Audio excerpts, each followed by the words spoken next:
kembali cerita misteri seram dan juga sejarah. Jika ada kekurangan, saya minta maaf. Terima kasih pada yang sudah subscribe maupun yang hadir. Kita mulakan dengan solawat.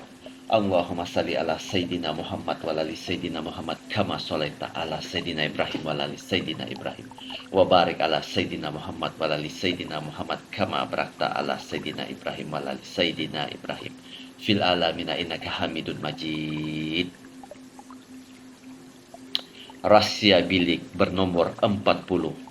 Pada suatu hari bertarikh 10 November di sebuah hotel yang terletak di sebuah daerah di utara tanah air, datang seorang lelaki berusia 30-an untuk menginap di hotel tersebut.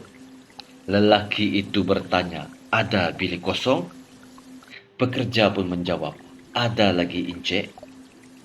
Dan lelaki itu bertanya kembali, "Ada tak bilik bernomor 40? Saya nak bilik nomor itu sahaja." Pekerja itu pun mencari. "Sekejap ya, Encik, saya periksa." Beberapa saat kemudian, ada, Encik, bilik bernomor 40 yang kosong. Tapi bilik ini, bilik family yang besar. Encik seorang sahaja kan? Lelaki itu pun bertanya, saya seorang sahaja. Tak apa, saya ambil bilik itu. Yang penting bilik nomor 40. Setelah menempah bilik itu, kebetulan pengurus hotel ada di kaunter. Lelaki itu pun bertanya apakah pengurus itu boleh membantunya. Lelaki itu memberitahu dia memerlukan beberapa alat dan tidak kisah jika perlu untuk membayarnya. Alat yang dia perlukan ialah sebilah pisau kecil berwarna hitam, sehelai benang putih sepanjang 60 cm, dan sehelai benang merah sepanjang 90 cm. Walaupun berasa heran dan aneh dengan permintaan tersebut, pengurus itu tetap menyediakan barang-barang yang dimintanya.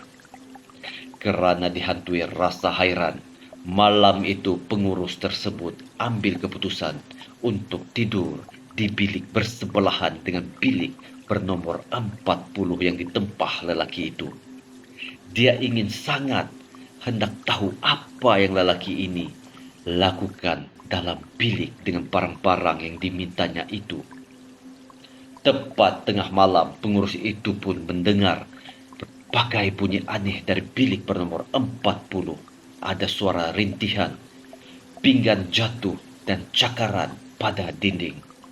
Ada lagi bunyi pelik lain yang tidak boleh untuk digambarkan. Pagi keesokannya, lelaki itu pun datang ke lobi hotel untuk daftar keluar. Dia siap memberi tips yang banyak buat pekerja di situ. Selepas lelaki itu pergi, pengurus hotel segera pergi memeriksa bilik nomor 40.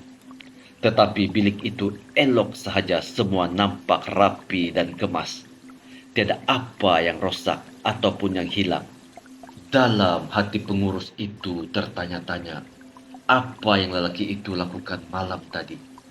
Setahun kemudian pada tarikh yang sama, yakni 10 November, lelaki yang sama datang semula ke hotel itu. Sama seperti tahun lalu, dia meminta bilik bernomor 40 dan meminta pengurus hotel menyediakan pisau dan benang seperti dahulu. Sama seperti tahun lalu, pengurus itu bermalam dan berjaga di bilik sebelah lelaki itu. Bermacam-macam bunyi didengarinya. Esoknya, bila lelaki itu keluar dari hotel, dia akan memberi tips yang lumayan untuk pekerja hotel. Bilik bernomor 40 itu juga kemas, seperti tiada apa-apa yang berlaku. Tahun ketiga dan tahun keempat pun masih sama.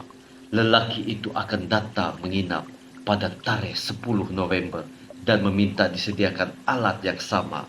Pada tahun kelima, lelaki itu muncul lagi pada tarikh yang sama. Kali ini si pengurus hotel tidak dapat lagi menahan keinginannya untuk mengetahui apa yang berlaku. Dia mahu tahu apa yang lelaki itu buat di dalam bilik tersebut. Mengapa dia datang pada tarikh yang sama? Dan apa gunanya barang yang dimintanya itu? Pada pagi itu, semasa lelaki itu hendak keluar dari hotel tersebut, si pengurus cepat-cepat menahannya. Pengurus pun bertanya, "Maaf bang, saya nak tanya sikit. Dah lama simpan, harap abang tak marah." Lelaki itu pun menjawab, "Tak apa, nak tanya pasal apa?" Dan pengurus pun berkata, "Dah beberapa tahun ini abang datang seorang diri ke sini pada tarikh yang sama, minta bilik yang sama, barang yang sama. Kalau abang tak keberatan, bolehkah saya tahu apa yang abang buat dalam bilik itu?" Lelaki itu pun berfikir sejenak. "Saya boleh memberitahu awak, tapi dengan satu syarat. Awak kena janji tak boleh beritahu orang lain pasal ini. Apa jadi pun cuma awak seorang saja yang tahu." Pengurus pun berkata, "Okey bang, saya janji tak akan beritahu sesiapa pun." Lalu lelaki itu pun menceritakan apa yang dilakukannya dalam bilik bernomor 40 itu.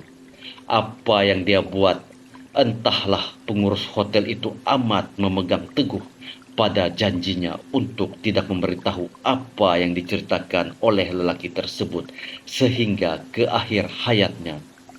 Sesungguhnya pengurus itu mempunyai sikap integriti yang tinggi dan amat berpegang dengan janji. Sampai habis baca kisah ini pun, memang kita tak tahu apa kisah yang berlaku di bilik itu. Jangan marah, cerita ini hanya sekadar untuk menghibur. Sesiapa yang marah selepas mendengar kisah ini bermakna Anda seorang yang baran, mudah hilang sabar, memerlukan lebih banyak pengisian jenaka dalam kehidupan Anda supaya tidak cepat tertekan dan mudah tersenyum. Jangan marah, cerita sampai di sini. Jenaka hanya sekadar untuk hiburan. Jangan biarkan hidup Anda diselubungi misteri. Teruskan kehidupan Anda. Assalamualaikum warahmatullahi taala wabarakatuh. Syukur alhamdulillah. Terima kasih.